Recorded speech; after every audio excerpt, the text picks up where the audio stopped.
Thank you. agenda. Oh, really? Yeah, and usually I can't find it. The January 26th meeting of the School Board of Charlotte County is called to order. The business conducted at these formal meetings of the school board is to help us achieve our mission and our vision, which is student success. Leading us in the pledge this evening will be the Executive Director of the Charlotte Local Education Foundation, Mary Fred Clemens. Allegiance to the flag of the United States of America and to the republic for which it stands, one nation under God, indivisible, with liberty and justice for all.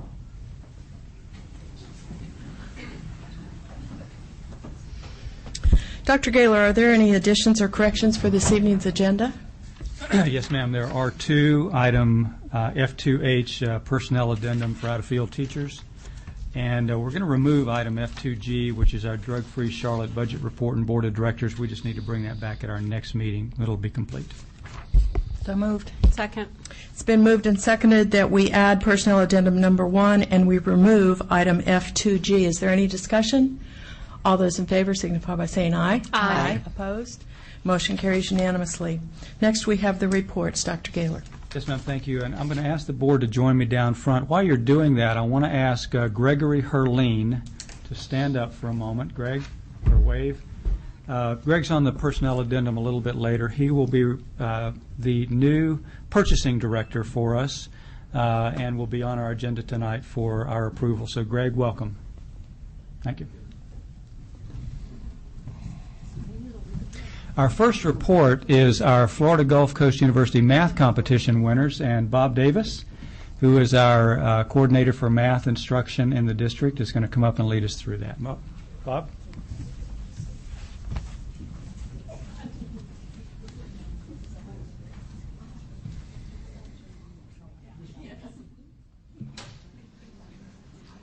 Coaches, students, please come forward.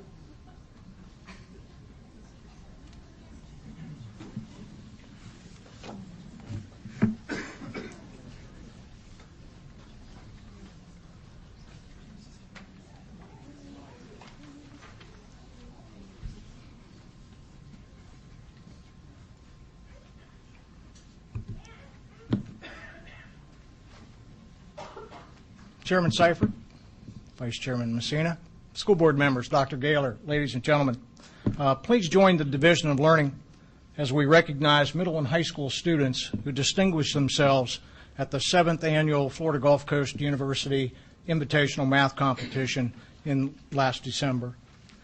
There were nearly 600 students from 23 public and private schools from counties including Manatee, Sarasota, Charlotte, Lee, Collier, and as far west as Miami-Dade. The competition is centered around both team and individual competition, structured around the high school math courses, an Algebra 1 competition, geometry, Algebra 2, etc. In the geometry competition, the team from Charlotte High School placed third. That team is coached by Walt McCorsky. Team members that are here this evening include Maria Tierney and Corey Lieb. Eric Popovich and Kendall Calkins have extracurricular activities and couldn't be with us. In the geometry individual competition that included in excess of 100 students, Maria Tierney placed second. Let's give Charlotte High's team a round of applause.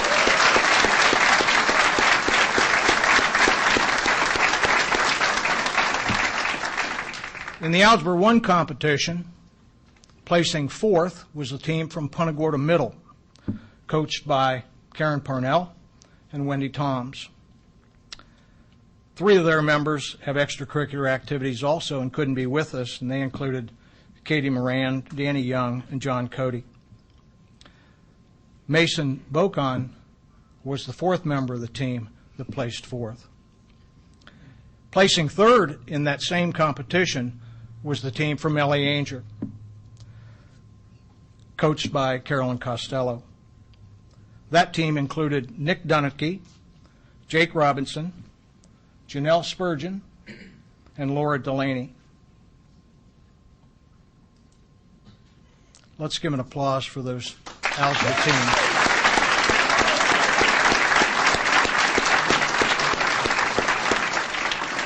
You might notice some hardware. I asked the students to bring their trophies.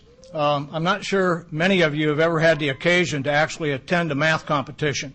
If you can imagine 600 kids getting excited like a football game inside a packed house, raving, ranting, chanting, applauding as the awards were given. Each team, top 5 teams, received trophies in all categories.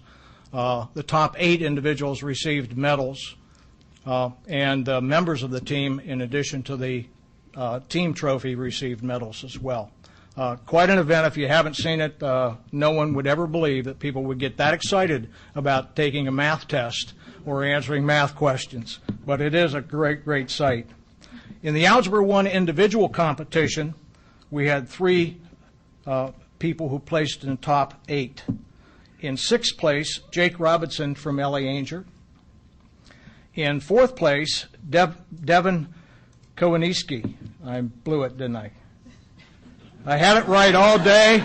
I told him I was going to blow it, and I blew it. But anyhow, and in 1st place, with more than 80 students participating, was Nick Dunnicky. In addition to the trophy, Nick wins a 4-year tuition scholarship to Florida Gulf Coast. Let's give a round of applause for our athletes.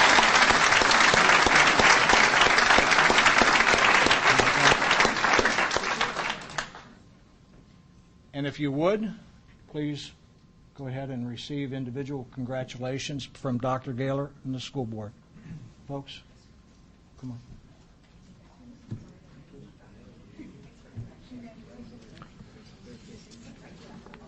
Thanks for allowing us to be here.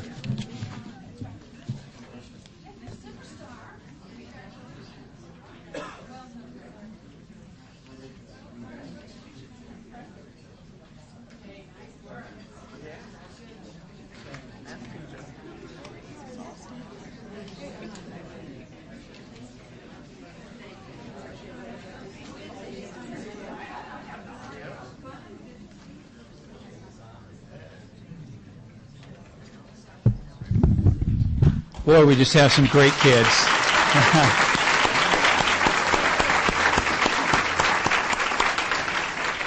And they do get excited about math. That's wonderful. Thanks, Bob. I'd like to ask Carolyn Gorton, who is our director. Where is Carolyn? You were right in front of me. Director for Career and Technical Education, to come up and work with us on the Future Farmers of America recognition today. And I believe we have a PowerPoint. Okay, so we can be seated up front.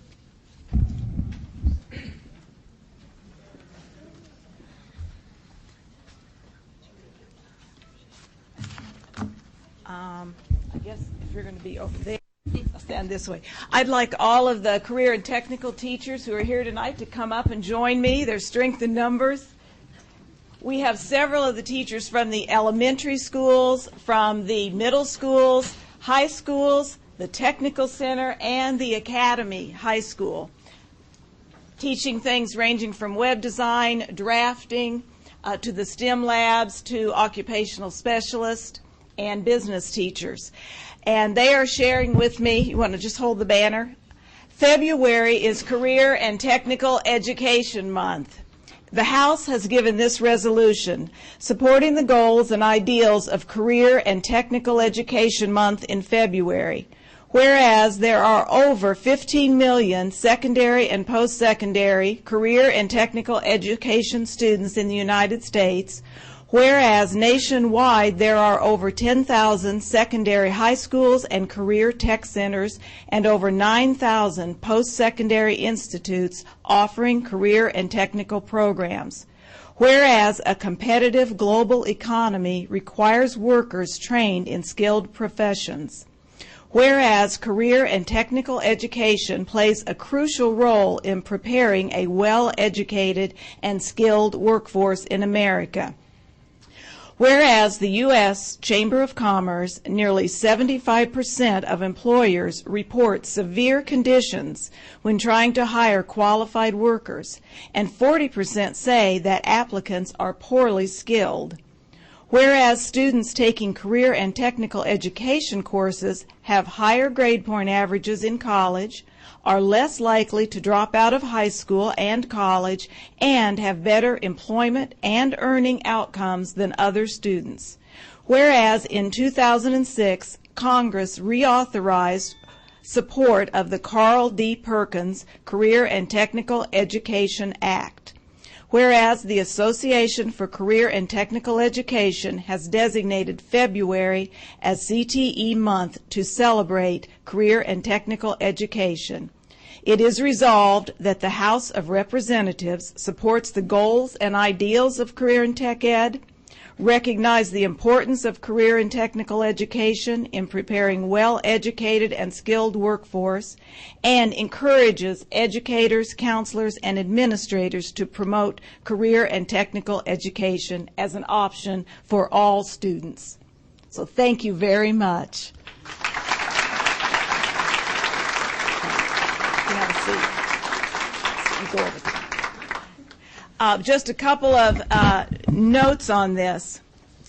We had many visioning sessions in Charlotte County a few years ago, and at that time it was determined that we needed to increase career and technical education in Charlotte County.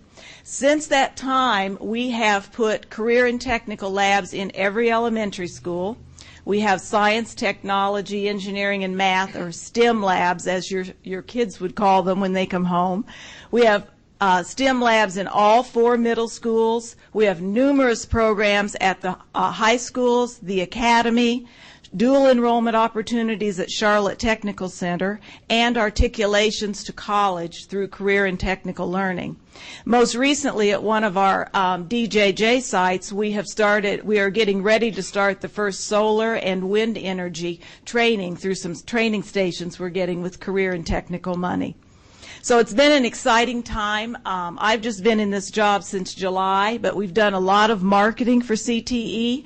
I want to thank the press if they're here tonight. It dawned on me they've done 4 stories this fall, and they all were 4-letter words. They did a story on our hogs. They did a story on our bots, which were our robots that Charlotte High students built.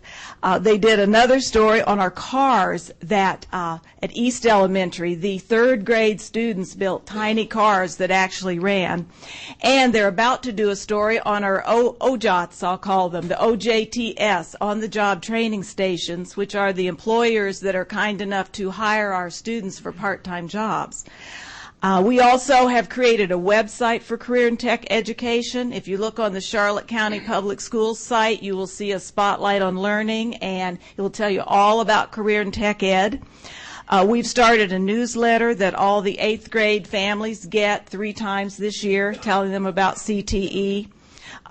The marquees and lobbies at all the schools will be celebrating Career and Tech Ed Month with banners. We're even having a speaker from DOE to talk about consumer education in the schools.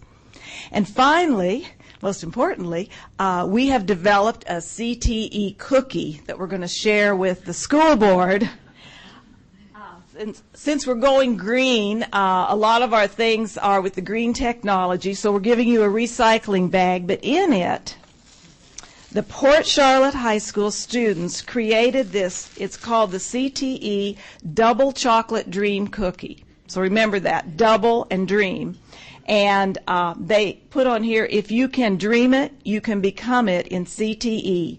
Double your career options. So these are really good. You'll enjoy them. And Nicole Clark from Kingsway, the STEM lab teacher, will give each of you your bag.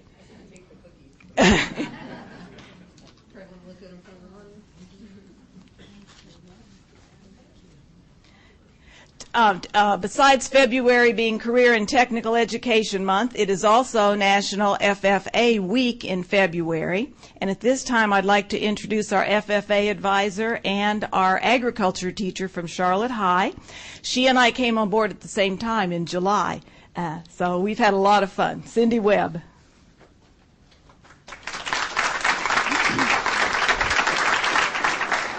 Hi, I'm Cindy Webb, and I did start the job in July. I took over from Mr. Lynn, who had been there 2,800 years. And some really big shoes to try to step into, but I was really happy to have Carolyn to call and talk to every time I had a problem. She was always right there. Our officers are here tonight from our chapter. They're called our chapter officers, and they're going to do their opening ceremony for you, and that's what we do every time we have a meeting. It helps them with parliamentary procedure, and usually we use it to open our meeting, and then we have a closing ceremony. So tonight they're just going to do the opening ceremony for you. Guys, come on up.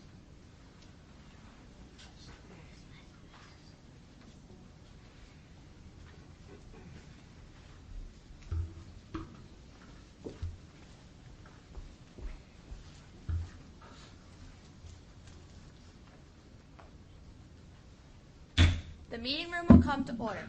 We are now holding a meeting of the Charlotte County School Board. Madam Vice President, are all officers at their stations? I shall call the roll of officers, determine if they are at their station, and report back to you, Madam President. The Sentinel. Stationed by the door. Your duties there. Through this door pass many friends of the FFA. It is my duty to see that the door is open to our friends at all times, and that they are welcome. I care for the meeting room and the paraphernalia. I strive to keep the room comfortable and assist the President in maintaining order. The reporter. The reporter is stationed by the flag. Why by the flag? As the flag covers the United States of America, so I strive to inform the people in order that every man, woman, and child may know. The FFA is a national organization that reaches from the state of Alaska to Puerto Rico, and the state of Maine to Hawaii. The Treasurer. Stationed at the emblem of Washington. Your duties there? I keep an accurate record of receipts and disbursements, just as Washington kept his farm accounts, carefully and accurately. I encourage thrift among the members and strive to build up our financial standings through savings and investments. Washington was better able to serve his country if he was financially independent. The Secretary. Stationed by the ear of corn. Your duties there? I keep an accurate record of all meetings and correspond with other secretaries wherever corn is grown and FFA members meet. The Advisor. Here by the owl. Why by the owl? The owl is a time-honored emblem of knowledge and wisdom. Being older than the rest of you, I'm asked to advise you from time to time as the need arises. I hope that my advice will always be based on true knowledge and ripen with wisdom. Madam Vice President, why do you keep a plow at your station? The plow is a symbol of labor and tillage of the soil. Without labor, neither knowledge nor wisdom can accomplish much. My duties require me to assist at all times in directing the work of our organization. I preside over meetings in the absence of our president, whose place is beneath the rising sun. Why is the president so stationed? The rising sun is a token of a new era in agriculture. If we will follow the leadership of our president, we shall be led out of the darkness of selfishness and into the glorious sunlight of brotherhood and cooperation. Madam President, all officers are at their station. Thank you, Madam Vice President. The Secretary will call the roll of members. There are 6 school members present and many guests present, Madam President. Thank you. FFA members, why are we here? To practice brotherhood, honor agricultural opportunities and responsibilities, and develop those qualities of leadership which an FFA member should possess. May we accomplish our purposes, I now declare this meeting of the Charlotte County School Board duly open for the transaction of business or attention to any matters which may now be presented.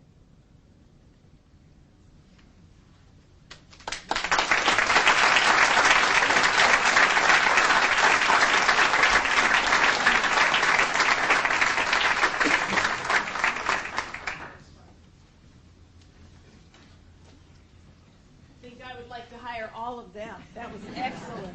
Perfect. We need the lights dimmed, please. When Cindy and I got together in July, when she called me and said, you need to see the ag program, I went over to Charlotte High. I had never seen it. Discovered that her goal was to work with kids and careers. And the former teacher, Mr. Lynn, like she said, had been there, I think, for over 30 years. And you can see all those shining faces and wonderful uniforms they wear. There was a lot of excitement. They've had over 30 years at CHS. That's a steer from about 10 years ago, and this was a grand champion steer recently that now has calves, and they're raising them. Hopefully some more grand champions from that one. So the tradition continues at Charlotte High. However, when we entered 09, a lot of damage had been done from Charlie, and this really wasn't an area that had been concentrated on. So when I arrived there, that was what I saw. A lot of the equipment hadn't been able to go into the storage barn because other things had to be stored, and it had become damaged. The nursery looked like this. That was where they were supposed to be growing their plants. It was totally overgrown from the summer, and with the teacher leaving, there was no one really to maintain it. Just more equipment. A lot of things in there's 3 barns there, and all 3 kind of were in this situation of what are we going to do and what will we put where. We looked at what Charlotte High had been doing, which was mainly livestock, FFA, and plants, and we tried to have a vision for the next 5 years of going into green technology, growing boxes for every student to have their own garden, production chicken coops, and improved hog barn and improved shade house. And even though Cindy and I might not look like we're the agriculture people, I mean, she really has a degree, but I really grew up on a farm and knew about a lot of this, so that made it wonderful. First thing we discovered, we had no water because the pump didn't work. So getting the pump repaired, the irrigation system had fallen, and you'll see it later in some slides, so we had to repair and reconfigure that. The inner fences, the outer fences needed work. There wasn't really a hog barn, there was just a cement slab, so we needed to get the post put in that, welded. And we needed the old equipment removed. And you can see by this point I had a 6-page email from Cindy with what needed done and where to start. We had a septic tank needed drained. We needed a place to store the equipment, so we needed to enlarge the barn by opening the top up. We needed flooring in that shade house instead of weeds, and we needed a new cover for the shade house or repair, and we didn't have a bush hog to actually clean up the area, and we didn't have hand tools, and I might add we also didn't even have a water fountain out there in the area where the kids worked, so we added that. So we got together, we got many nursery donations, commitments from community, master gardeners, extension programs, alum of the program loved to come back and help, and we worked with local businesses. And I say we, that was the students and Cindy. It was a team effort with the students. Cindy, Mr. Duffy has been involved every step of the way. Mr. Olivo and Mr. Spur, when I first talked to them, they said, we're from the Bronx. What's this? But once they understood the hogs and the chickens, and we moved forward, and they've been wonderful to work with. And we used Perkins grant money that we have for career and technical education that I mentioned in the resolution, district funds, and of course we've had the support of the school board. And I'm going to introduce Cindy to come back now and talk to you about new activities. Okay, some of the new things that we have tried to put into effect this year were some small animal type things for some of the children who are in animal science won't be dealing with large animal, they'll be working with small animals, so we wanted to get some animals in that they could work with. We also built some individual garden plots for the garden area, built up off the ground and filled with some good growing material, so that they each have their own garden area. They can decide what to plant. They do the whole planning and planting and taking care of from start to finish. We have a chapter hog this year at the Charlotte County Fair, which is not a brand new thing. They've had those in the past, but I'm not sure in the last couple of years if there has been or not. But anyway, we have Barbie Q over at the barn, and she'll be for sale in a couple of weeks.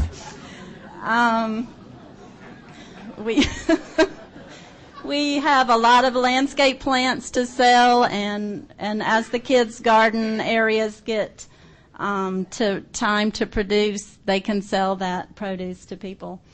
Let's see. Just a blurb for the National FFA organization. It is a youth organization. I believe there are over 500,000 students involved in FFA, and in Florida alone there were over 15,000. So it is a very large youth organization, and their focus is on premier leadership, personal growth, and career success through ag education.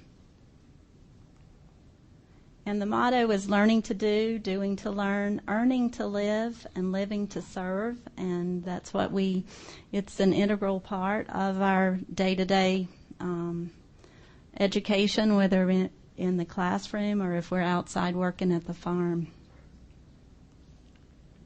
Some of the career areas that we put up for you to just think about, and there are so many, there's no way we could put up a lot of them, but it's a very diverse area. And in Florida alone, I read the other day, 1 in every 5 employees is employed in some form of agriculture.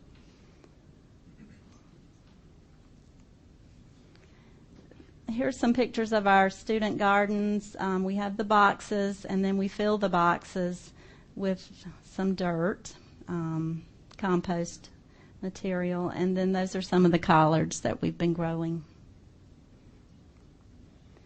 And that's kind of how it looked along the way. Lots of dirt to move, lots of rakes to use. And our shade house now went from what you saw earlier to what you see here. We had a nursery donate a couple of thousand plants, and then we have brought in some of our own since then. But we have plants to sell, and we are working on a rooting bed so that they can make even more plants to sell. The kids really love working in there. This was over the summer. Some of the students were helping get things together.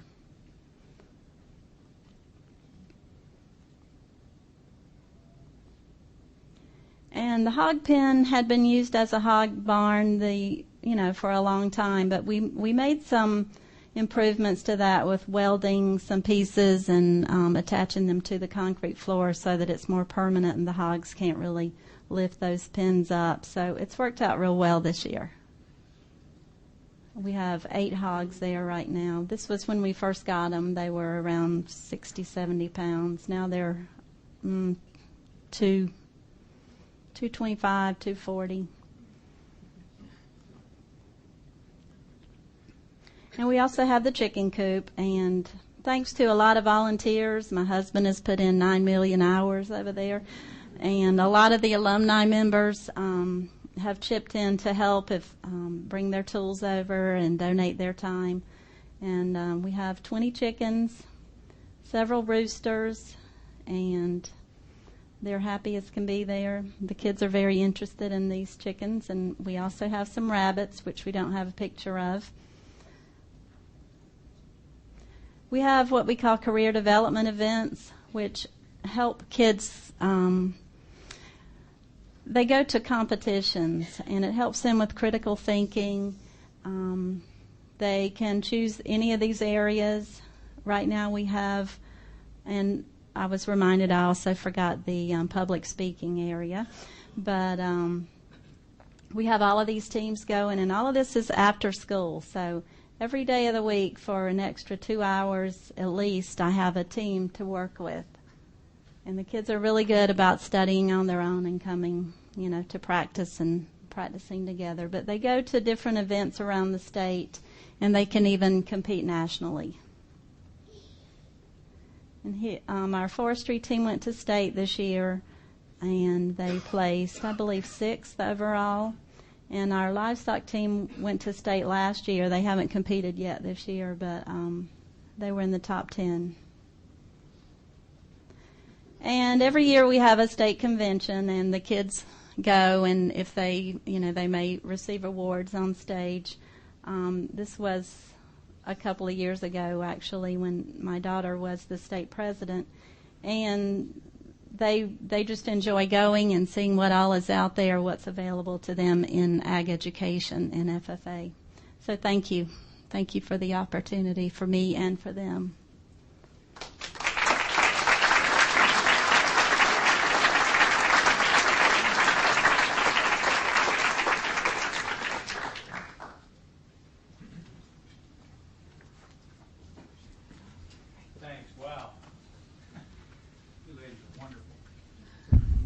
Thank you, Carolyn and Cindy. What a wonderful resurrection of the program there. Thank you for working so hard to get that back into really good condition. That is really wonderful to see, so thank you so much.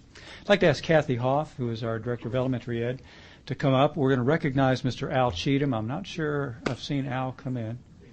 Where's he? There he is. Okay, good. And Kathy, if you would recognize Mr. Cheatham for his service. Al, why don't you come up?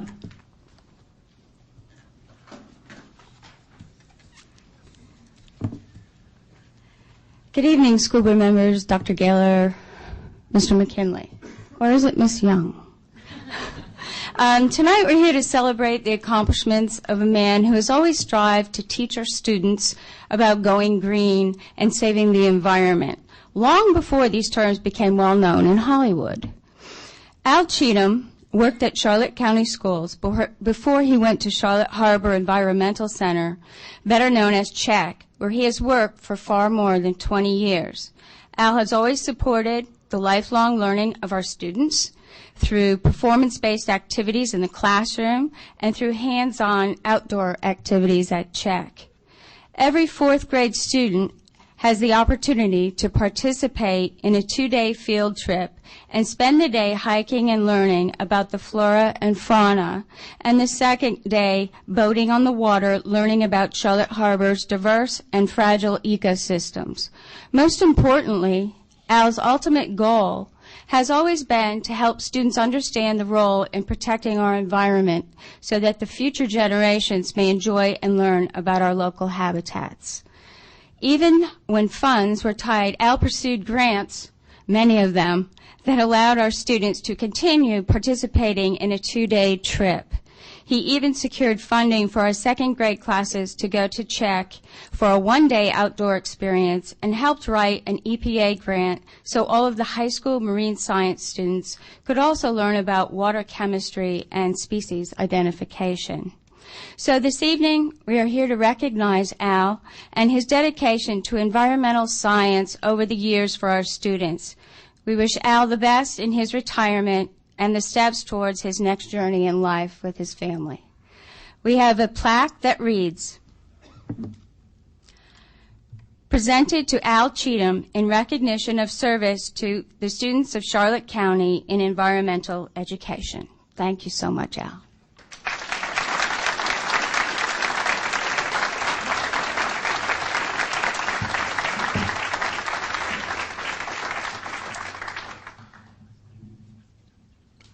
Thank you very much, Kathy. Members of the board, Chairman Seifert, Dr. Gaylor, Mr. McKinley, many years.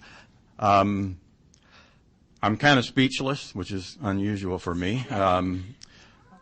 Very humbling experience to be here before you tonight with so many wonderful memories, so many challenges over the years that we've been able to overcome, and we've overcome them together as a private nonprofit organization whose corporate members are the school board, Charlotte County, the City of Punta Gorda, and the Peace River Audubon Society.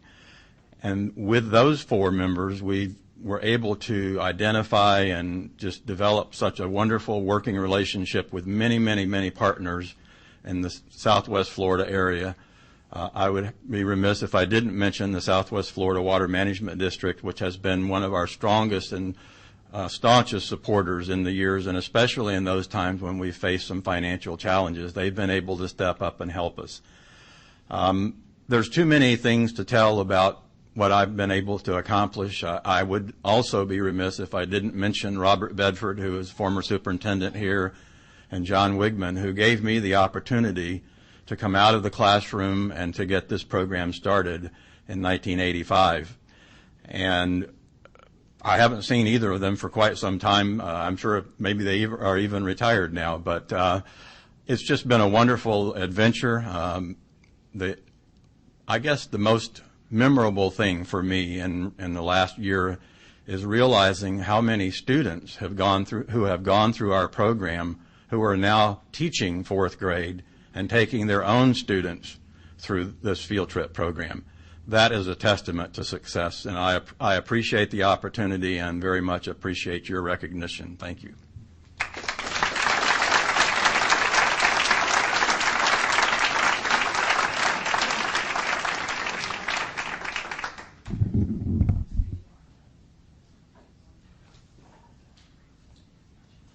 And Al, you certainly will be missed, and you have been an absolute champion for environmental education, and I just have to applaud you, your staff, the work that you've done there, the many times that you have stood up for that program in financially difficult years and other types of obstacles that have come your way. Thank you so much.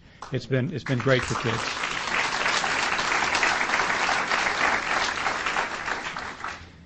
We have a recognition for National Mentoring Month, and I'd like to ask Mary Fred Clemens to come to the podium and make these presentations and tell us a little bit about National Mentoring Month. Mary.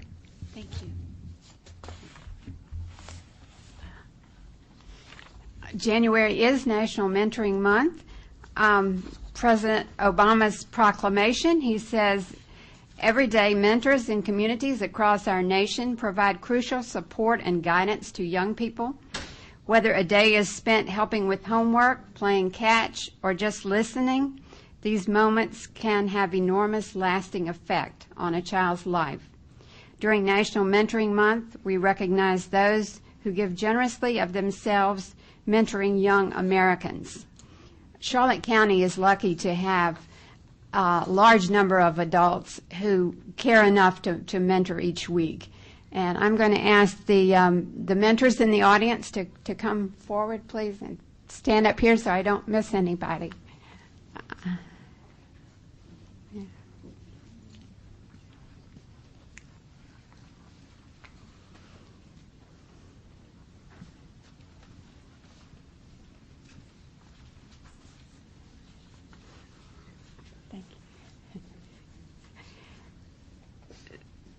The Charlotte Local Education Foundation manages the highly successful Take Stock in Children Scholarship Mentoring Program. I am pleased tonight to welcome also Michelle Gutpin, who will join me. She's representing Big Brothers Big Sisters. And while they're better known for their community-based mentoring, they do have a couple of school mentors. So would you ladies come forward too? Take Stock in Children has students in all of the public middle schools and high schools in the county. We have 60 students in the program and 47 mentors. We could use a few more mentors, but people like Mike Rowley is mentoring more than one, and people like Andrea Messina and April have had more than one student go through the program. My cohort, Diane Wyatt, helps me as a student advocate, visiting all the students when they have grade concerns. I especially want to recognize Walmart Distribution Center. They will be on the corporate honor roll for Take Stock in Children statewide, as they provide us with five mentors and also scholarship money for the program. You will notice that 14 school employees find time to mentor. And I want to say to each of you, you are making a huge difference in the lives of children. In the last couple of weeks, I've had several calls from graduates as they panic at the last minute. They don't have their tuition card that they need to register for college. So we get that for them. but they do have really good things to say about their mentors and what the program means to them. Sometimes in high school you don't get appreciated maybe, but as the kids get older, they really, really do appreciate you. So, and I have a certificate for each of you. Michelle, did you want to say? Sure. Hi, my name is Michelle Guptill, and I'm the CEO for Big Brothers Big Sisters. And for 9 years, we've enjoyed a wonderful partnership with Charlotte County Schools. Dr. Gaylor's been endlessly supportive of our mentoring programs, and Andrea Messina and Sue Seifert have been champions of our events. And the impact that we've been able to make with over 1,000 children in Charlotte County, and weekly right now with 120 children that are receiving mentoring one-to-one services. And it's so hard to pick outstanding mentors because we feel that they all are wonderful. But tonight we have Diane Goodcoop. I know I'm going to mess that up. And she has pioneered for us into Charlotte Harbor School for the first time. And she's mentoring a special needs two special needs children. She says it exhausts her plenty. She's a prior educator, and we knew it would take a special type of mentor for that job. And then we also have Teresa Chang, who simply put, she's there every week for a child that's been let down too many times in the past. And when we asked, what do you think of Teresa? How's it going? And they just said, she makes me feel very special. So thank you so much for everything that you do, and thank you so much for having us here tonight and allowing us to be your partners. Thank you.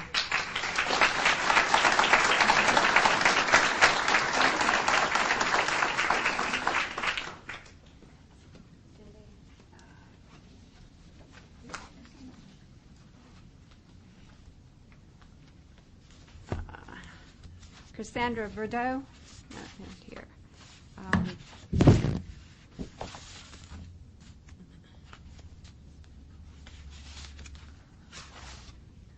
Mary Disher.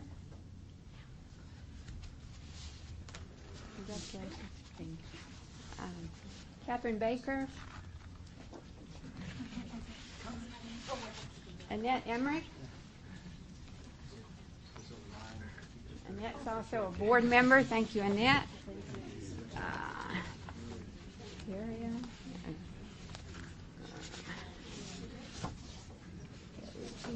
Here. Carolyn Gorton. Yeah. Diane Hale. No.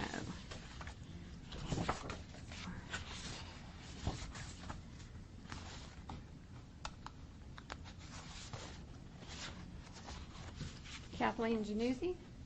Thank you.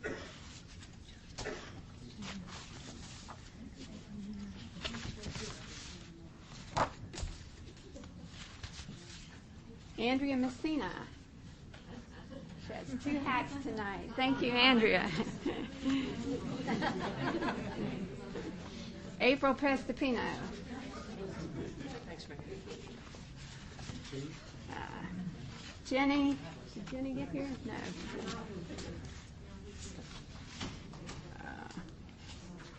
Robert Richards. Bobby, thank you. Mike Riley. Thank you, Mike, for all this. Mike mentored our first Take Stock in Children kid, and he's still taking another 8th grader.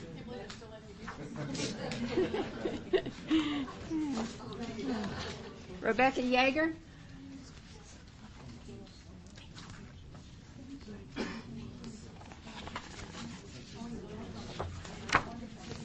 Jerry Waxler. Jerry's got one of our seniors. And my friend Diane Wyatt, who mentors every one of our students. Please shake hands with the...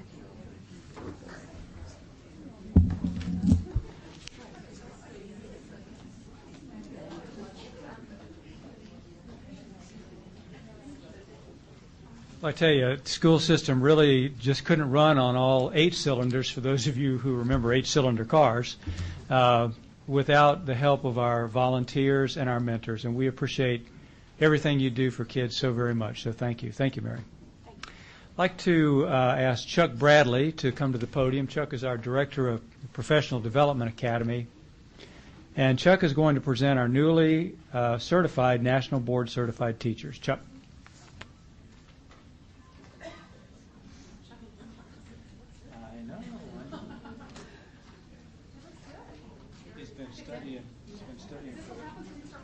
Doctorate, yeah. That's exactly what we'll talk later.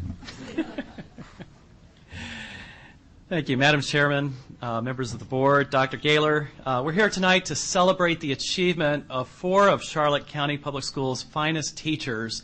And I did say 4. We have 3 brand new National Board Certified teachers and 1 recertification. And so I'd like to just talk a little bit about this achievement that they have attained and what it means. For those family members that are here, and do we have the family members of the National Board teachers who are being honored tonight? Because we want to thank you very much. We know that over the last few months you have had to put up with cold pizza and picking up extra chores around the house and probably a not so pleasant spouse at times when they were dealing with the pressures of the certification process. So we want to thank you for all that you did to support these 4 candidates and as they attained their certification. National Board Certification is a very rigorous process, and to those that I have spoken with in the past, they have related it to birth, to achieving a doctorate, to building a house. And it is a very stressful process, but a very rewarding one as well. And as a matter of fact, the National Board of Professional Teaching Standards did some research on the benefits of certification process. And these are the things that they found. National Board certified teachers have a high correlation with raising student achievement in their classrooms, with improved teaching practices, with inspiring deeper learning in their students, with creating transformative professional development within themselves and within their colleagues. And they have a greater influence on school improvement, teacher retention, and higher performing schools nationwide. So these benefits are realized as we begin to see these National Board teachers take root in their schools and spread their influence. So tonight we'd like to honor our 3 newest National Board teachers and our 1 renewing National Board teacher. I'm going to ask Pam Winspirit, who serves as our district facilitator and coordinator for National Board Certification and is a National Board Certified teacher herself. We also want to thank Pam for all of her efforts. I understand that currently we have 5 additional candidates in the pipeline in our district, and in these bad budget years, bad budget times, we're one of the unique districts in the state of Florida to actually have candidates in the pipeline. And so I attribute that to Pam and her relentless efforts to recruit and to maintain connection with these people, encouraging them to complete the process. So tonight we'd like to honor our recertifying National Board teacher. And as I call your names, if you'll come forward and receive your certificate and then meet Dr. Gaylor and the members of the board. Molly Anderson.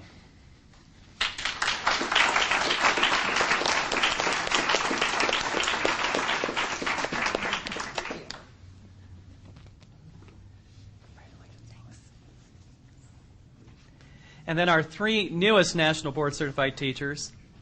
Nancy Davis, who could not be with us this evening. Is that correct? Nancy had to be at school for Family Science Night tonight, so she's not able to be with us. That's the dedication of a National Board teacher. Kathy Janiak, Vineland Elementary.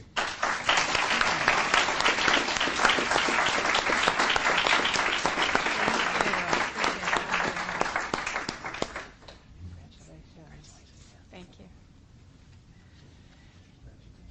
And Ramona Robinson, Port Charlotte Middle.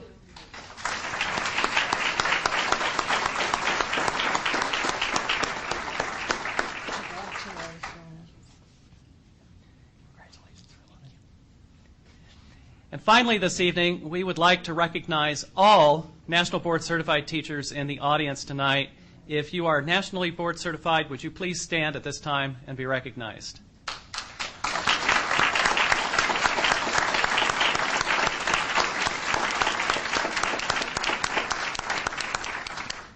Thank you. And Mr. Swift, in anticipation of your question that I always get regarding National Board teachers, where do we stand? How many do we have?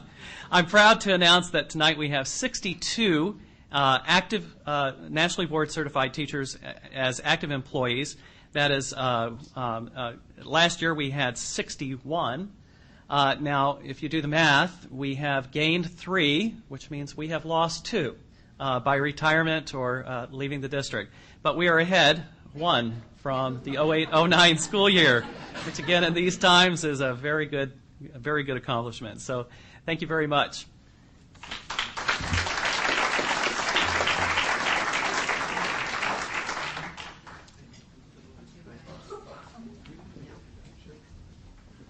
We won't shut off the lights while we do it.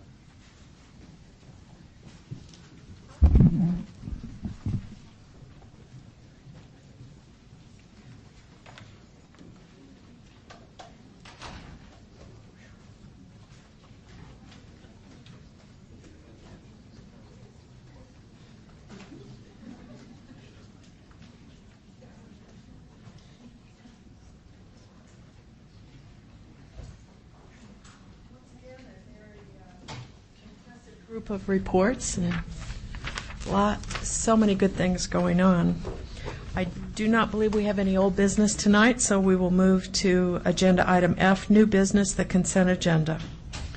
Yes, ma'am. Thank you. And just by way of note, just want to point out that we have hiding over here actually in the back Bob Hebert from the county, and he is here in support of the Coastal Behavioral Health Care Contract, and that'll be on this consent agenda, Bob, the next vote. And I thought I saw Frank Bell. There's Frank actually right there. Yep. Wave at us, Frank. See, he's already so sure of the vote, he's just walking off. That we have 2 big fencing projects at Charlotte Harbor School and Port Charlotte High. So Frank is here in support of those with OAK. With that said, ma'am, I would recommend approval of the consent agenda submitted this evening. So moved. Second. It's been moved and seconded that we approve the consent agenda as submitted this evening. Any discussions? Mrs. Messina. Yes, thank you. I just wanted to once again get on the record, Dr. Gaylor, I spoke to you about this when we met earlier this week, that the telephone system for Lemon Bay High School is actually transferable to the new construction should we have everything go smoothly with the bonds and grant monies and that kind of stuff. But I just wanted to get that on the record. Thank you. I also wanted to get on the record that our purchasing director negotiated a 10% reduction in the rent at the Food Lion. Oh, yeah. And, that's a wonderful thing, especially because it's not really going to benefit us, our budget, because it's paid for by insurance and FEMA dollars, or maybe not FEMA, I probably shouldn't say that, insurance dollars, but not really coming out of our operating dollars. But yet, in a concern of just watching out for dollars, she negotiated that and got a 10% reduction. I think that's notable. Anything else? All those in favor signify by saying aye. Aye. Opposed? Motion carries unanimously. Next is item F2A, the annual audit of internal accounts. Yes, ma'am. We're pleased to present you with an audit, which is interesting for anybody to say they're pleased to present you with an audit, but it's a good audit this year, and I'd like to ask Benji Dees of Dees & Dees, who's our certified public accountant auditors, to come and present this report. We also have some perfect audits we're going to recognize this evening. Mr. Dees, welcome. Thank you. Good evening, Chairman Seibert, members of the board, Dr. Gaylor, Attorney McKinley. I'm here this evening to present to you the Independent Auditor's Report for the Charlotte County Public Schools internal funds for the year ending June 30th of 2009. You have all received a copy of the report, and in the reports that you have, they contain the individual recorded cash receipts and disbursements from all the 21 individual schools, the recommendations and comments that we have made for each individual school, and in the back there's a combined statement of all the individual recorded cash receipts of all the schools together, and also loosely in the back of there is the management letter that we've provided for you. Each school has received a copy of their own individual report. We've conducted exit conferences with the individual school principal, the bookkeepers at each school, and Randy Wiley of the district has attended all those individual exit conferences with us. We've discussed their individual financial activity. We've discussed their individual comments and recommendations to their school.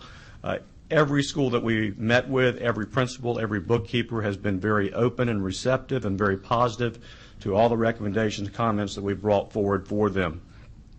We then had an exit conference with Dr. Gaylor, members of his staff, Chairman Seifert, and we basically sat down and discussed all the individual schools. We went through the individual financial activity, the summary information sheet that kind of put together financial data in a summary format, the highlights from each individual school, all the recommendations and comments that pertain to the schools. Everybody, again, was also very receptive.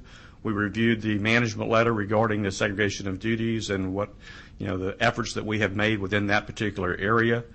We continue to make strides. We continue to have constant improvements in our internal accounts. And again, I want to point out to you that this was also a year that we went through an accounting computer rework, a new program in place.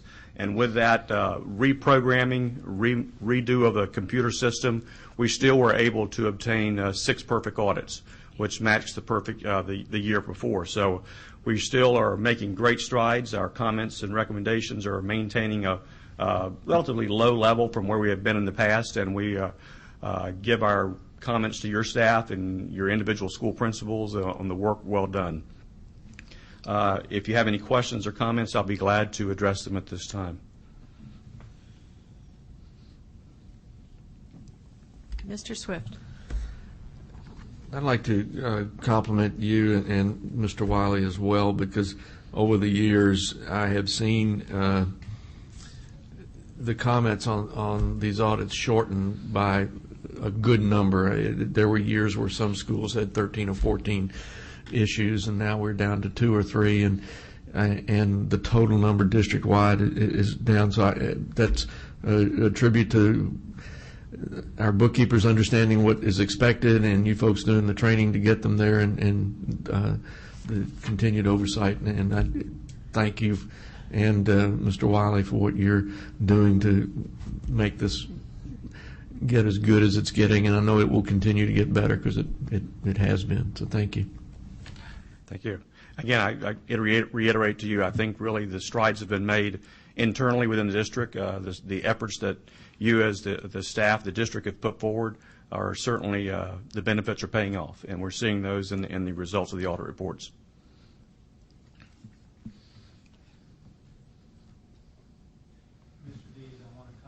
I know that anytime you get a phone call, you return it. And I know that our bookkeepers, Mr. Wiley, Mr. Greiner, appreciate that very much. And we thank you for being on call, so to speak, for the entire year, not just during audit season.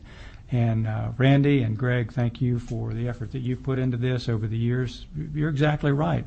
The audits have just simply become better and better because our procedures, our understandings, our bookkeepers are better, and it's good to be able to say that. So thank you all very much for that. And I would recommend approval of our annual audit of internal accounts for the school year ended June 30th, 2009 as submitted. So moved. Second. It's been moved and seconded that we approve the annual audit of internal accounts. Any discussion? All those in favor signify by saying aye. Aye. Aye. Opposed? Motion carries unanimously. Thank you very much, Mr. Dees. My pleasure. Thank you. Next on our agenda, we have item F2B, the ESOL endorsement plan renewal. Dr. Gaylor. Yes, ma'am. Thank you. There's nothing substantive here. We are required to provide certification add-on endorsement programs as part of NCLB's highly qualified requirements. We have several changes. They are changes to the master and service component numbers themselves, addition of the ESOL endorsement for reading teachers, and an evaluation component. That is all we actually have on this. If you have any questions, however, we do have Chuck Bradley, who is here and can answer those questions. Dr. Gaylor, before we even do that, we were going to recognize the bookkeepers who are here this evening that have the perfect audits. We were. So we need to do that. Now, there's a procedure that we need to work on. Because I moved right over it, and these guys didn't remind us, so we're going to have to talk about that. I apologize. That is absolutely what we need to do. Randy. Got on. Hello. The first bookkeeper on our list this evening is Barbara Lowe from Adult and Community Education. Come on up.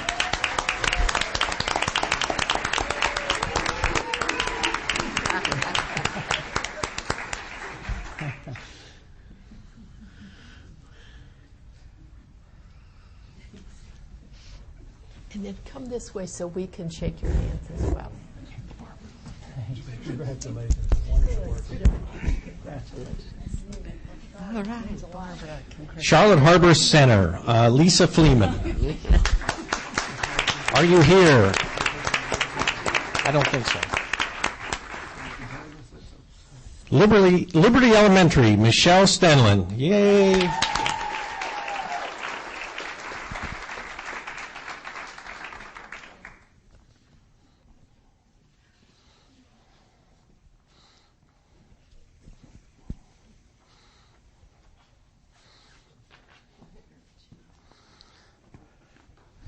From Myakka River Elementary, Elma Childers. She's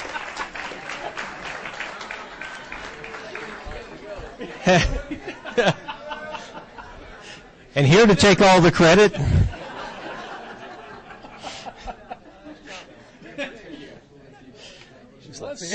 She was. Yeah. From Peace River Elementary School, Sue Macknick. Yay.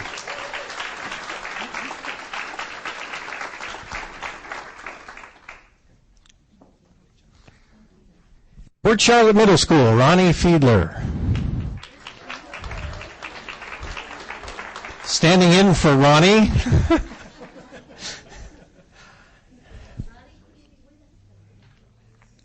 No, she couldn't be. Thank you for standing in her place, Ann.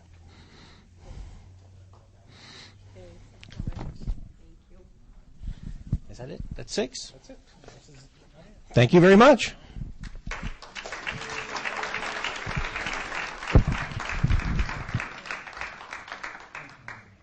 Sorry, guys. I'll do better next year. Or maybe not. He has one more year. Promises. All right, so we had the introduction about the ESOL endorsement plan. I don't remember if we had recommended action. I would recommend it. So moved. Second. It has been moved and seconded that we approve this ESOL endorsement plan renewal. Any discussion? All those in favor signify by saying aye. Aye. Opposed? Motion carries unanimously. And we will move on to item F2C, the millage rate change. Dr. Gaylor. Actually, I would love to change the millage rate, but tonight I'm going to recommend you change the mileage rate. But if you got an I'm good with it. Trying to pull a quick one, too. Nice catch, Dr. Gaylor. Now that's some power right there. Maybe we could suggest that in our legislative platform. What do you think? Maybe. We could have voted unanimously, too. Getting a little giddy here, but we have a contractual agreement to change the mileage rate for travel for in-county and out-of-county mileage as a result of any changes that might come about with respect to IRS mileage rate changes. Well, they changed this year, effective January 1st, from the whopping sum of 50.5 cents per mile to 50 cents per mile. So there's a reduction there, slight reduction. Yeah. So we do recommend that the board approve this rate because we have agreed to that rate in our contracts with our union. So I would recommend approval. So moved. Second. It's been moved and seconded that we approve the mileage rate change. Any discussion? All those in favor signify by saying aye. Aye. Opposed? Motion carries unanimously. Let's see if we can get one right. F2D, the SES contract termination. Okay, I think we can do this one without any major issues. Okay. The supplementary education services contract termination is being requested with the higher tutorial services for failure to provide services. The services that they failed to provide were to pay the people that were providing the SES services, and they happened to be our teachers. We didn't think that was appropriate. Yeah. So we would recommend that we approve this contract termination with higher tutorial services, specifically for failure to provide the services in their contract. So moved. Second. It's been moved and seconded that we approve the SES contract termination. Any discussion, Mrs. Messina? Thank you. I just wanted to tell the other board members that when I was speaking with the superintendent on this particular agenda item, I asked him if the Superintendent's Association, if he was aware of any kind of compilation of contract terminations, because I think we're a pretty small district and we've already had to terminate several, and the whole concept of the SES services being the magic bullet that's going to solve all these problems, I think we as a state need to really look at the pattern of contract terminations. And so I just kind of wanted to let the other board members know that I'm also going to be bringing that up to the School Boards Association. Good. Mr. Swift? This is scary. That is the exact conversation I had with the superintendent today, and I'm. I had it first. There's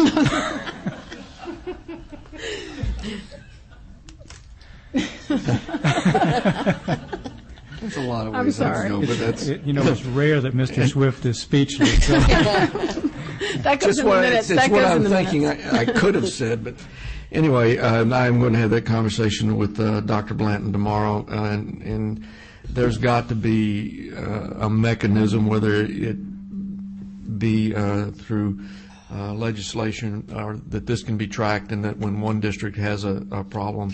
Because my question was, are we obligated to take these folks back next year if they apply? And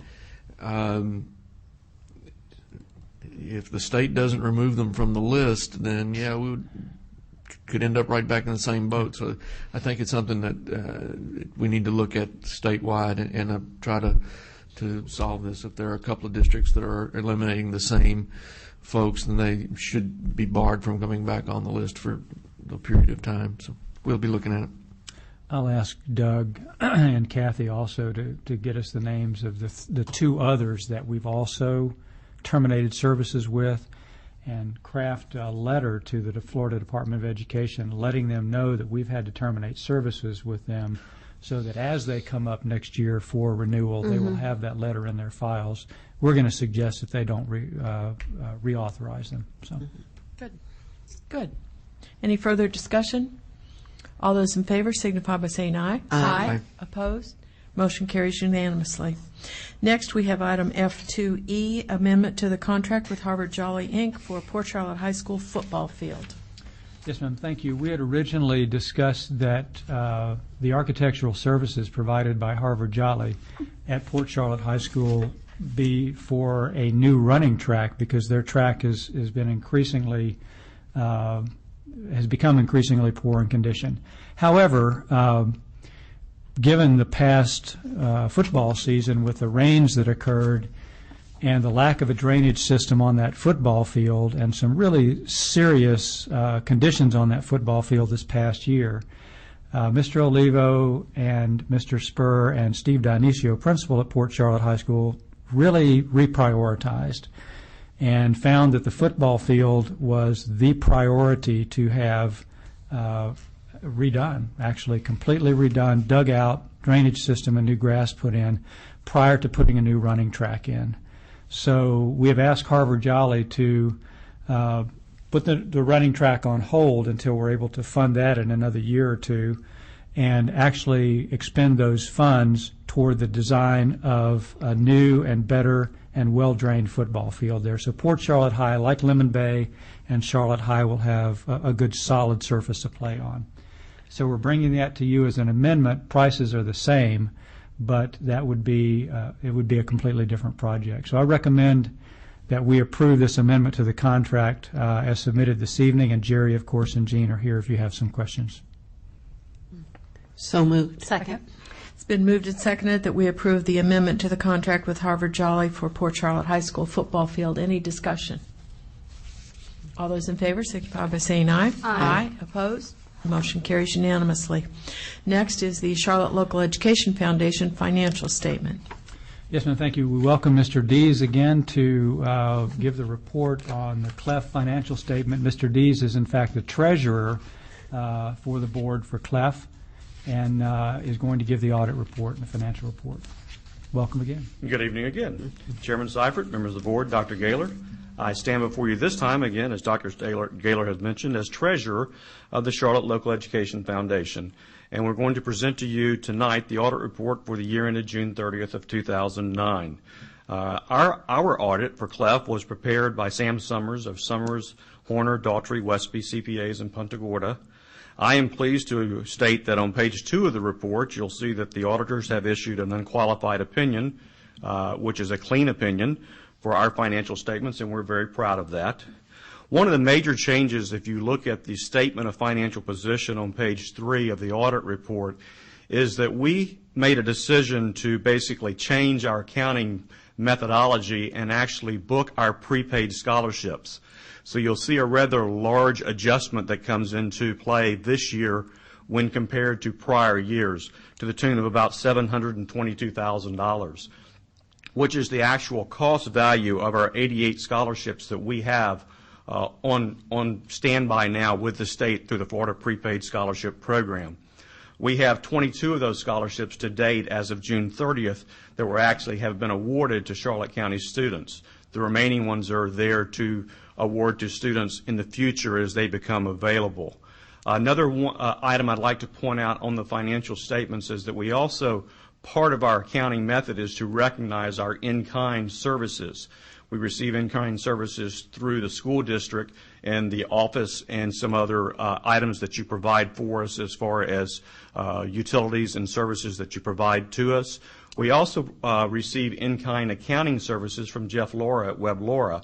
So we recognize both of those items within our financial statements as in-kind, and therefore you see some of those expenditures that are listed in the statement of activities that you may say, are you actually spending money for this? No, but we actually recognize the income and then actually recognize the offsetting expense. So you see those items flow through there in an offsetting manner, but again, it gets them recorded within our accounting system so that we have that available for grant purposes, for matching purposes, and things of that nature as we move through our different funding sources and request monies from different places.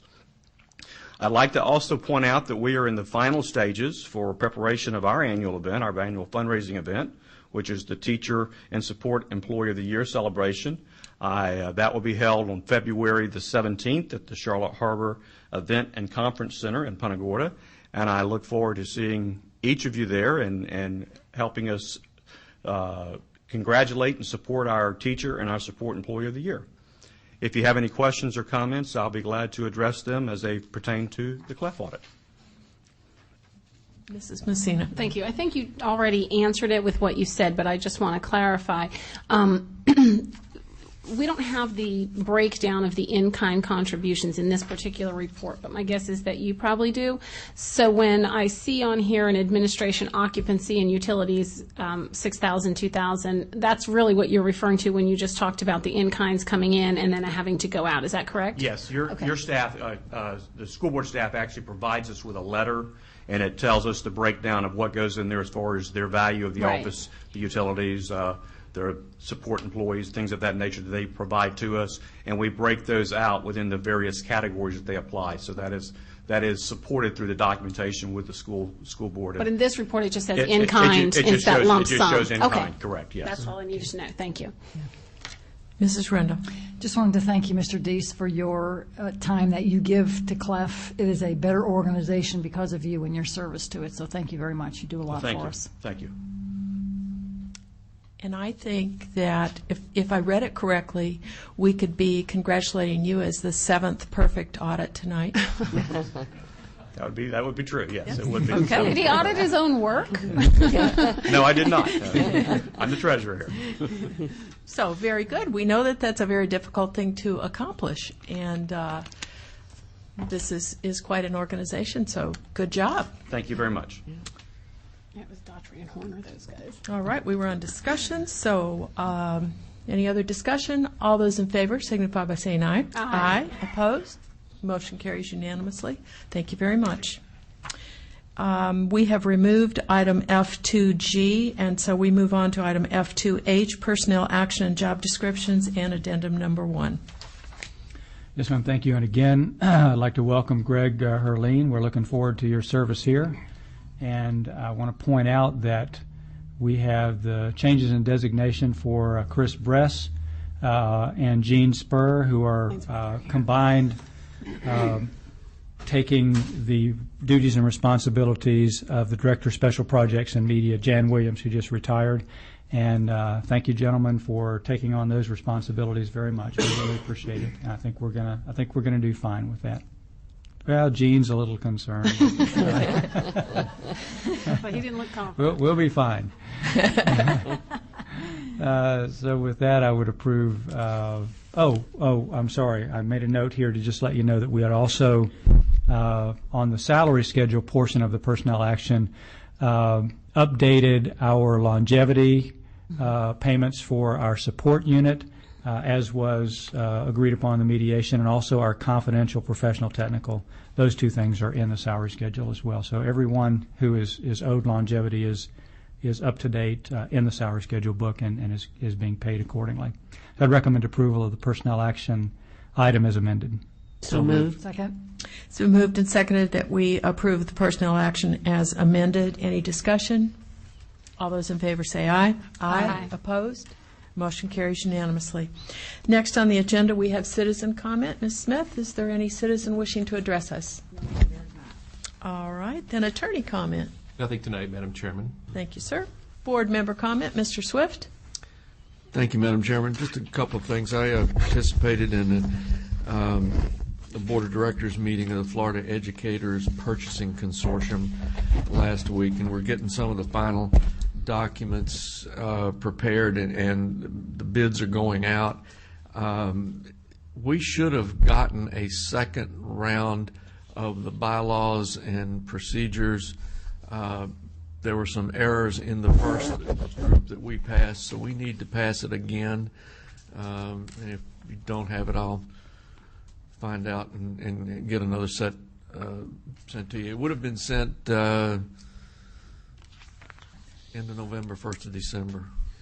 Mary, did you happen to get any of those?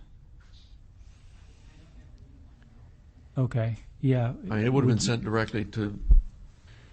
Should have been to your office, but I'll check tomorrow and get a new set sent. Oh, okay, please, thank you. Yeah. They are got several bids coming up. The biggest looks like the office supplies bid that's going to hit the street around the end of February. That's looking like it's going to be a $27 to $30 million bid. It's going to be coordinated for all office supplies, and it won't be bidding out of Office Depot's catalog or Staples catalog. There is apparently an independent catalog of over 100,000 items, and everybody will bid out of that same catalog with a discount structure off of that particular catalog. That's coming up. Whiteboards are coming up. And then my favorite, because a neighbor district, DeSoto, is going to be being the lead agency for this in April, is toilet paper. But, oh well. We use a lot of it. Yeah. It's amazing. Let's see, there's one other. I will, sorry, but I will be unable to attend the Teacher of the Year, Support Employee of the Year banquet. I have to be in Tallahassee that afternoon for a meeting that day and the next day, so I will unfortunately will be unable to be in attendance, and my congratulations go out to the finalists and whoever the winner happens to be. Thank you, Madam Chairman. Thank you, sir. Mrs. Messina. Thank you. Personal congratulations first to Chris Bress and Jean Spur on your new positions. Looking forward to working with you. Welcome, Mr. Herline. I hope I'm pronouncing it correctly. Looking forward to working with you. I wanted to mention that I had my health screening assessment this morning, and it took fewer than 10 minutes, and I didn't fill out anything in advance because I wanted to go in and just do it like anybody else might, and they had my form with my name correctly spelled in the right address, and things went just like this, and it was painless. I didn't even have a little drop of blood or anything, so I highly recommend it. It was pain-free and easy. Looking forward to the clinic opening tomorrow morning's the grand opening, and then after 11 o'clock that people can start calling to make appointments. So it's very exciting, and if you haven't been over there, I strongly encourage you to get over there and check that place out, because it's really, I think, going to make a difference in people's medical care, and I'm looking forward to that. I'm sorry that Carolyn Gorton left, because I wanted to mention her Transitions newsletter, because I really found it interesting. There she is. Oh, there she is. Oh, okay. She just left the front row. Nice work on the Transitions newsletter, and I think it's a great job keeping us posted on the technical and career what's goings and comings. And so I'm going to be sharing this with our economic development office. If they're not already on your mailing list, maybe we could add them to that. And then finally, an interesting article from the BBC, and this one is titled "Texting Helps Pupils to Spell." And I want you to hear this, because people keep talking about how texting is causing students to not learn how to spell correctly. But the research here, this is the interim report. The final report is actually expected next year. But what they're saying is that it suggests that pupils who regularly use text language with all of its mutations of phonetic spelling and abbreviations appear to be developing skills in the more formal use of English, and that the wordplay requires an awareness of how sounds relate to written English, and it increases phonological awareness. So there is good news here. I just wanted you to know that. All for me today. Thank you. Thank you, ma'am. Mrs. Miller. Yes. On January the 20th, Dr. Gaylor, Ms. Seifert, and Mike Riley and I went to 9 schools and 1 bus depot or bus barn to notify the 5 finalists for Teacher of the Year and the 5 support personnel. It was exciting. I think they are going to represent all of our teachers and all of our support people very well.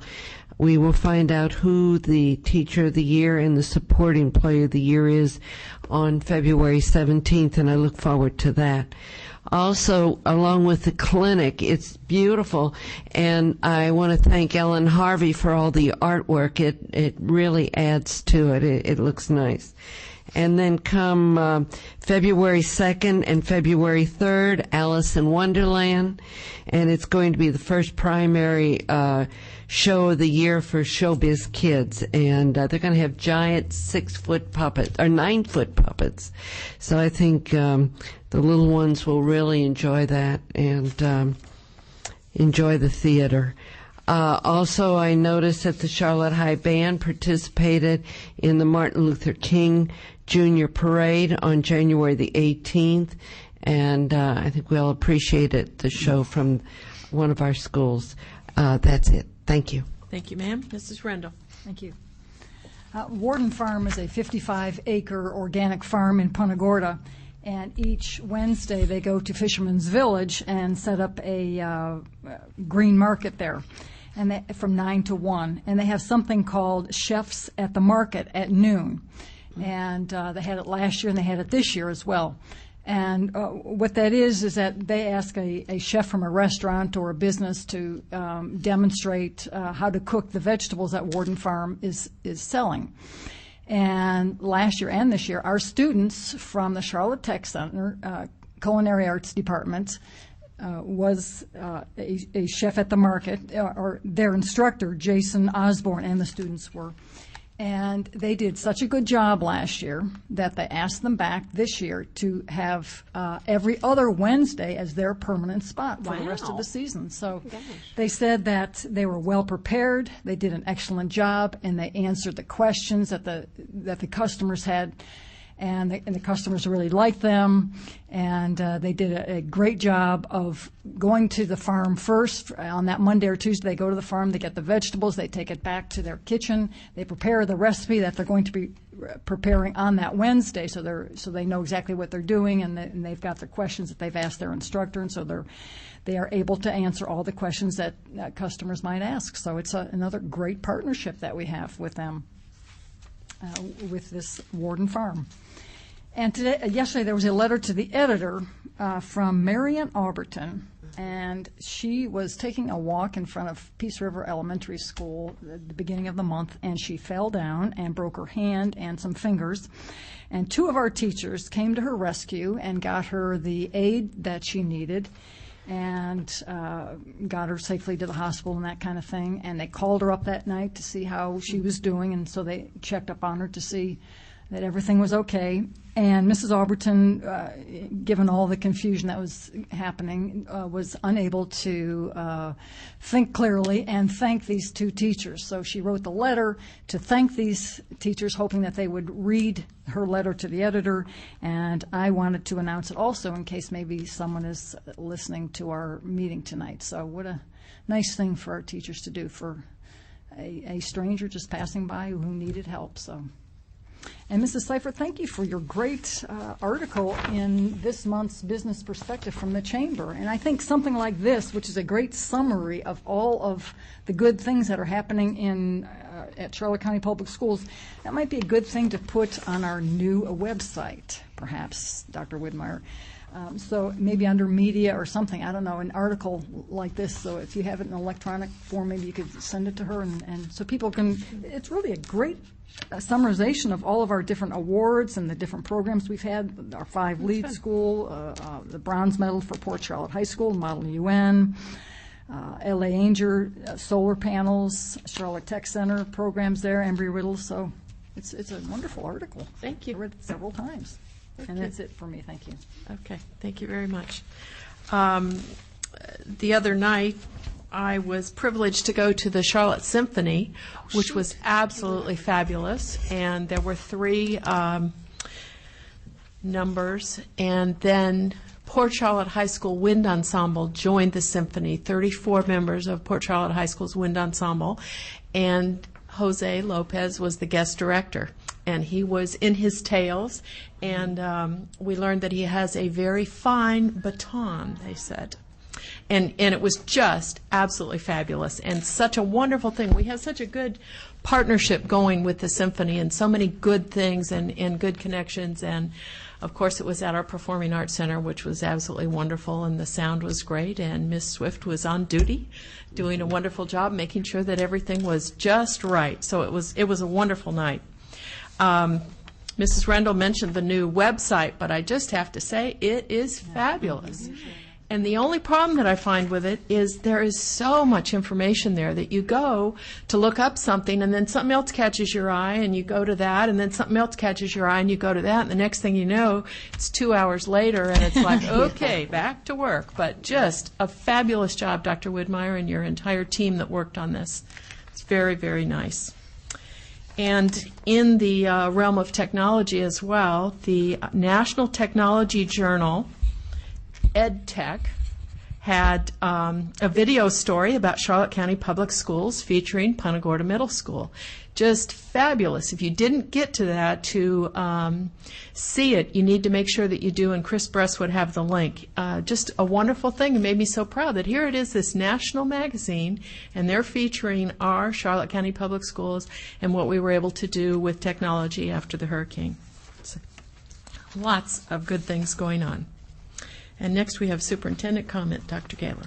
Yes, ma'am, thank you. And you just reminded me of something. I had a conversation just this afternoon with Ellen Harvey and Kathy Hoff about the possibility of a youth symphony.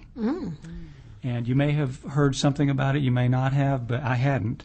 But I know it's quite an expensive proposition, but apparently our symphony and folks like Ellen and some others in the community are really talking seriously about this.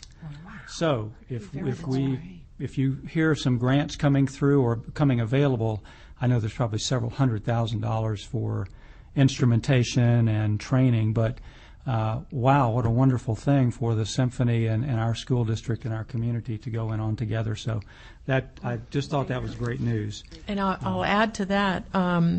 The Chamber Board of Directors last night approved the Leadership Charlotte classes fundraiser, which is going to be to raise funds for that. Yeah, yeah. Okay, great. We'll eventually get there, I'm sure. And Mrs. Miller, your comments on the clinic reminded me at the same conversation I had with Mrs. Harvey. You know, you can't get out of those conversations without 2 or 3 other things happening. Right. the artwork that's in there, she has said there's already requests from people who have just wandered in to buy that artwork. So what we're going to do is we're going to have some kind of a revolving artwork display there, and I've volunteered to give any of the photographs that she wants to frame for sale. Now, all of those particular proceeds are going to go towards our art teachers. So if you see a whole lot of different art in there, or photographs, or whatever might be displayed, that's our initial plan. So I think we're going to be able to do that and make the clinic look nice, and at the same time make a little bit of money for our starving artists.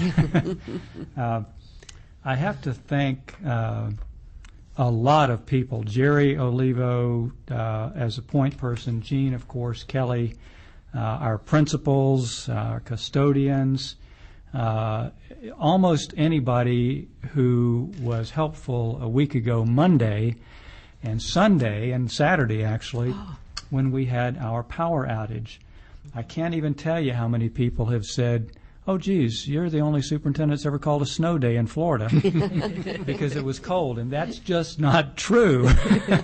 We called a snow day, so to speak, because there was no power at 12 of our schools. So for anybody who's listening, if you can imagine going in at 6 o'clock in the morning and no lights being on, a 32-degree day and no heat in the classrooms, no ovens to be cooking the breakfast for the kids, and of course, lunch happens pretty early in some of our schools, so no ovens till 9 o'clock to start cooking lunch, which means we couldn't have had lunch available. That was the problem, and we worked through that beautifully. We had sort of a dry run on Sunday because they did a load control on Sunday from 6 to 10. And sure enough, we found out that several of our schools were hard to get back up.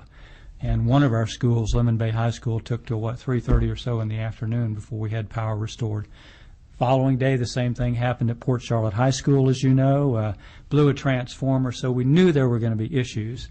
But these good folks worked on Saturday, on Sunday, and on Monday until the job was done, and it was a Herculean effort to bring those schools down before the power went out, so we wouldn't have the spikes that often will happen when you bring the power down, and then back up as well. So thank you for a tremendous, tremendous effort. It was really quite an interesting experience. As a result of that, we had conversations with Florida Power and Light, and the agreement, which they, of course, couldn't help what they needed to do, just happened to come at a particularly bad time for us, were able to modify that load control agreement. So the only power outages we should have in the future are going to be unplanned, and everybody's going to experience those, and we're not going to have any planned power outages. So we've been placed on a good rate schedule that actually gives us the opportunity to save even more money. We did look up that contract. It actually wasn't a board contract. Max Schmidt signed it back in 1995 without board signature, I think because it was simply a rate change. But we went ahead and made those changes. We actually looked up those contracts. So we think we've done a good thing by getting out from under the load control and providing a little bit more comfort that we're not going to have a planned power outage. So thank you. It was really spectacular. And as I've talked to board members this past week, I just need to make sure that the public is aware of it. I've talked to you about my plans to retire next January, about 11 months from now. And as I've told my staff this afternoon and you, it's not because there's anything wrong, it's because that there's everything right. My relationship with you as board members is wonderful and has never been better. We have an outstanding staff of principals, assistant principals, chief financial officers, budget officers, assistant superintendents, supervisors. Our teaching staff is phenomenal. I couldn't have asked for a better group of people to work with. We have a supportive community. We have a business community that bends over backwards for us. Everything is right. And sometimes it's good to leave on that note. I know we have financial difficulties. I know we have economic difficulties, but they're not unique to us. They are completely nationwide. In fact, in some cases, I would say worldwide. So things are right. It's family related. I have spent 27 years in the administrative ranks, and next year will be 9 years here as your superintendent and almost 35 years in education in our profession. And I think because of the types of positions I've had, a lot of things have eluded me and my wife over the years that we want to try to plan for. We have some very personal and precious goals that we want to try to achieve. And while I'm still young and healthy, and there's nothing wrong with my health, we want to pursue those things. So really everything is right. And it's a good time, I think, for me personally and my wife personally, and my family, my parents, for me to bridge to a more private life and to take care of my responsibilities as a husband and as a son and as a brother. And I'm excited about that. So I hope you can be happy for me in that respect.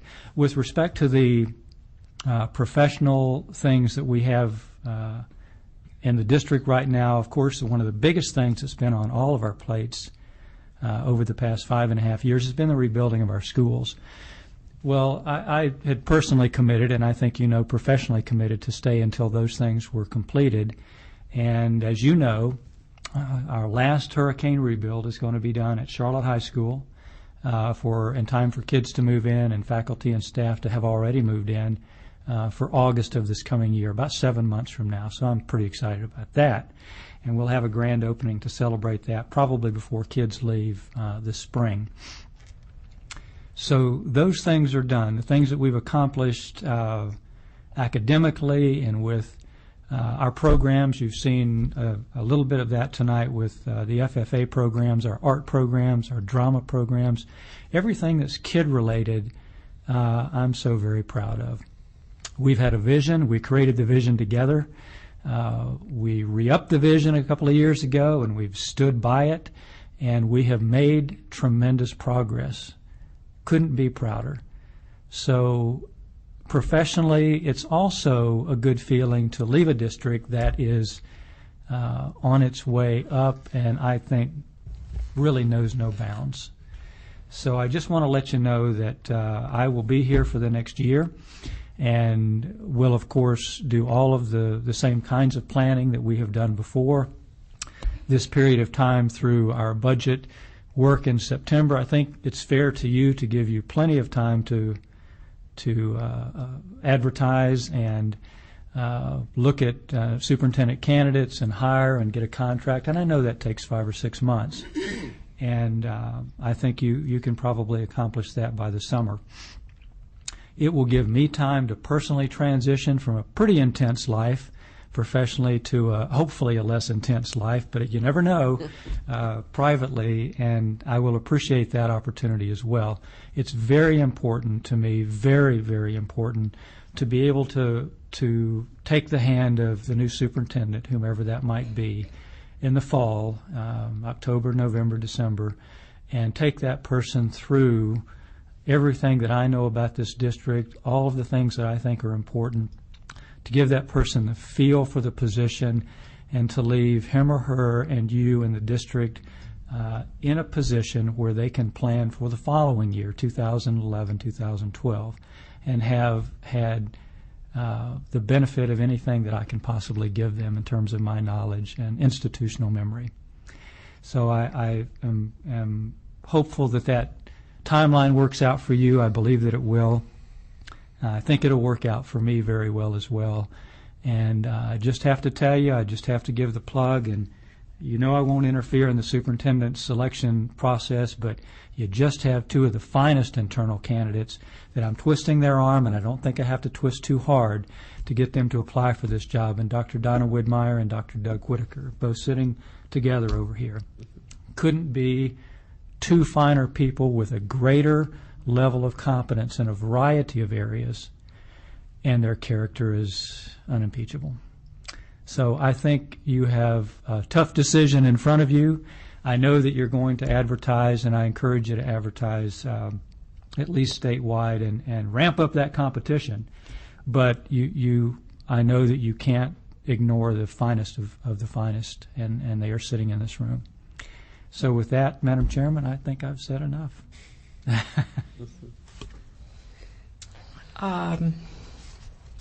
For the past 8 years, our students, our parents, our employees, and our community have benefited from the leadership of our preeminent superintendent, Dr. Dave Gaylor. We knew that you were going to decide to retire at some point. Just kept hoping it would be later and later. And while it is difficult to imagine Charlotte County Public Schools without Dr. Gaylor, your leadership has put us in such a strong position, both our structure and our culture, that we know that we will move forward and our students will continue to achieve and our employees will continue to be valued, and we will work and continue to work towards student success. And I know that in these next coming months that you are going to see more than you probably have how very much your leadership and your presence in this district, in this community, is appreciated. Thank you, ma'am. So with that, this historic meeting is adjourned.